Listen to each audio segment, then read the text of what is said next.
How can you shoot sports photography and achieve perfect results every time? The answer is practice and learning. We're going to be showcasing how to get some great sports images from the world of professional wrestling today in this POV tutorial. So for this video, we're taking you to Riot Cabaret at the Clapham Grand in London for a match between professional wrestlers Jay Joshua and Dani Luna. I like Jay Joshua. He's a big guy. There's not enough big guys in modern day wrestling. He can move and he's a nice character. He's a nice guy backstage as well. He's a good baby face. And Dani Luna, who for this video, for this match, was an evil member of subculture. She's very, very evil. Hello! And at Riot Cabaret, we have intergender wrestling, and no one says a thing about it. They just get on with it. This is the opening match of their last show. Surprise entrant Jay Joshua taking on Dani Luna, and we're going to see some really good athleticism in this one, some good storytelling, and I'm going to show you what I'm looking for when I'm shooting ringside for a match, a hard-hitting, fast match like this, talk about my positioning and what we're doing here. We've strapped a GoPro to the top of my Canon R6. There's a 24-105 f4 lens, L-series lens on the end of my camera. No, it's not. It's a different one, this one. So for this match, I've done something different and something I've not done before in one of these tutorials. I've gone super wide. So we are shooting from the point of view of a 15-35 f4 L-series lens. It's super, super wide, so I can get super close to the action. I can crop in into my raw files, so if I do get shots that are slightly too wide, I can crop in. I don't like doing that. I like trying to get things in camera. So we're going to see how my approach differs from when I've shot long lenses ringside, when I've shot standard portrait lenses ringside. And as you know, if you watch any of these videos, my workhorse is my 24-105. I love that lens, but I decided to do something different, and sometimes that's the best way to learn. Sometimes it's the best way to challenge yourself and put yourself out of your comfort zone. Sometimes the simplest way to do that as a photographer is literally just to change up your lens. So we are going 15-35 ringside, really, really wide. Let's take you to ringside, take you to the action. Dani Luna versus Jay Joshua. Who's going to do a win, and what good photos are we going to get from it? Let's find out. Dani's just done a big old punch there, just to start off with.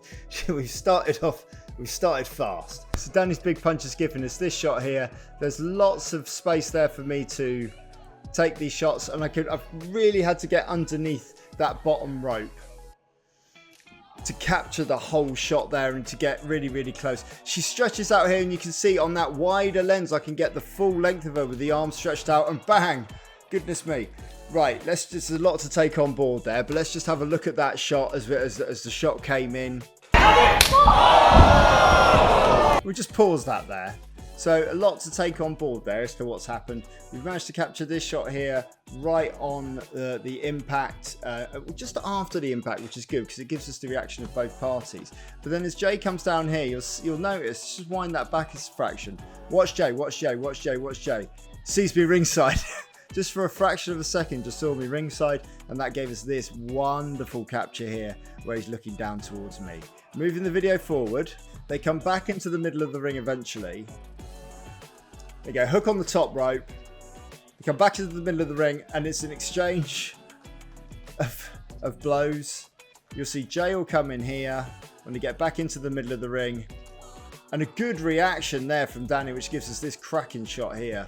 With the reaction coming in. I've then gone even super wider on the next one just to try something a little bit different. So when these shots come in, it's bottom heavy. There's a lot of canvas, but I like the way it draws your eye in from the bottom of the frame with that sort of natural triangular precision there coming into the top of the frame. I enjoyed that.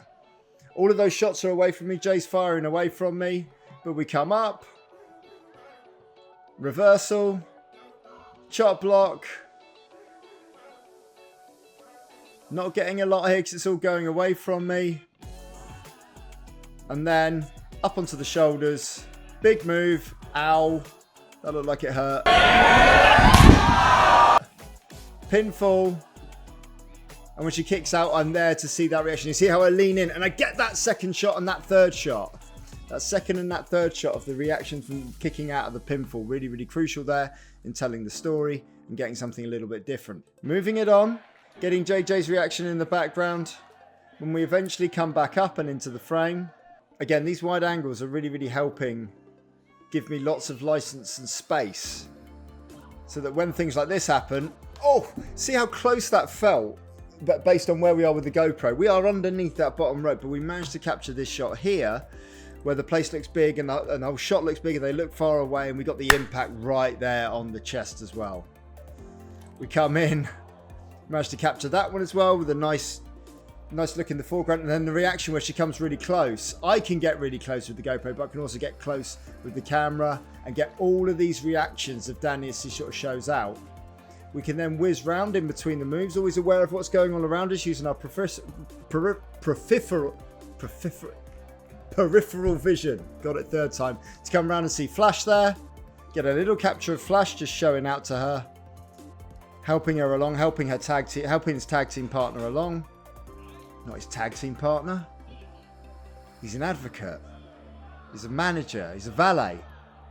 Flash Morgan is a valet in this match. Not a lot going on there. Can't get it because the head was locked. But as we come up to these moves, these reversals, we eventually get this one here. Oh! With the angle there with Dani up. The suplex. I managed to get the bridge, and look at the head placement on the bridge. Wrestlers like seeing when they've got a good arch on their German suplex and their pins. So photograph it, capture it, show it to them. They love it. A little bit of space, a little bit of room to breathe here in the match. Jay comes up, backs her off. Not a lot to capture here, as we can see. Until eventually, another reverse pin. It's not the greatest angle for me. But oh!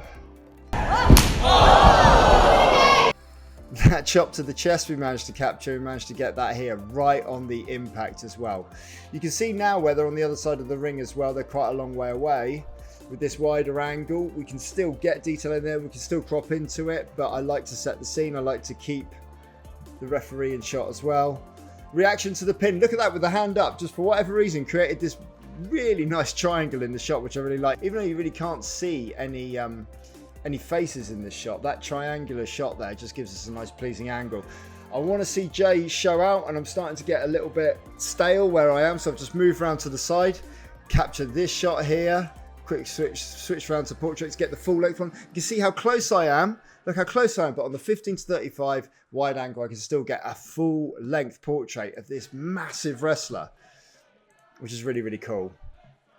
From this angle now, we show off. We got the finger up. Here we go. There it is. Got that as a full length shot. Got the missed kick as a full length shot. And then we'll get the kick. Oh, with the reaction there as a nearly full length shot. Just missed out on the feet there. With the wide angle again, using my peripherals, I can see that in a moment the fire's coming. But Jay reverses. Flash is trying to come in using my peripherals, so I could just swing. It's not much of a swing round to get this full length again on the wide angle, telling the story. Jay comes over.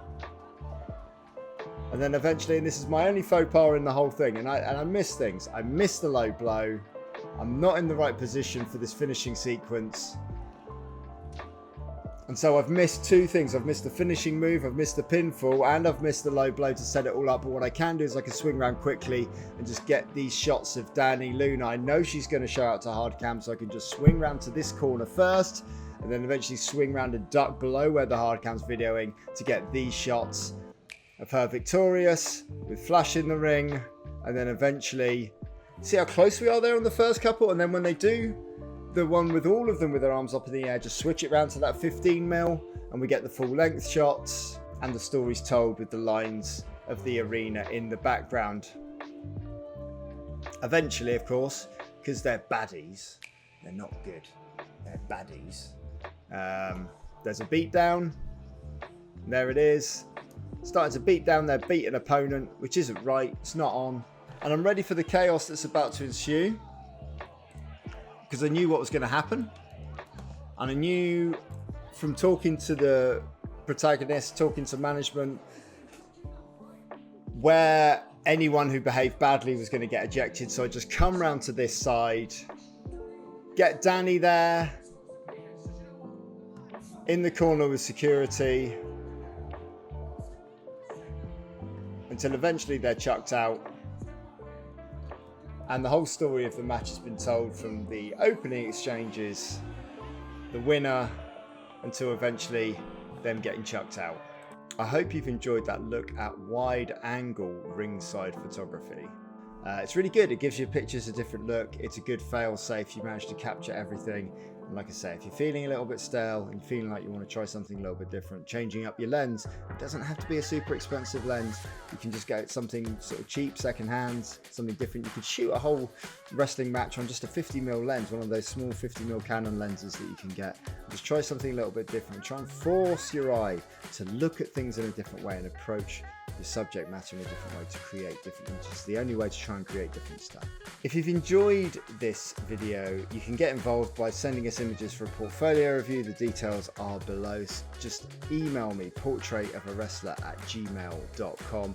Like and subscribe. Tell your friends about it, either in photography or just within the wrestling community.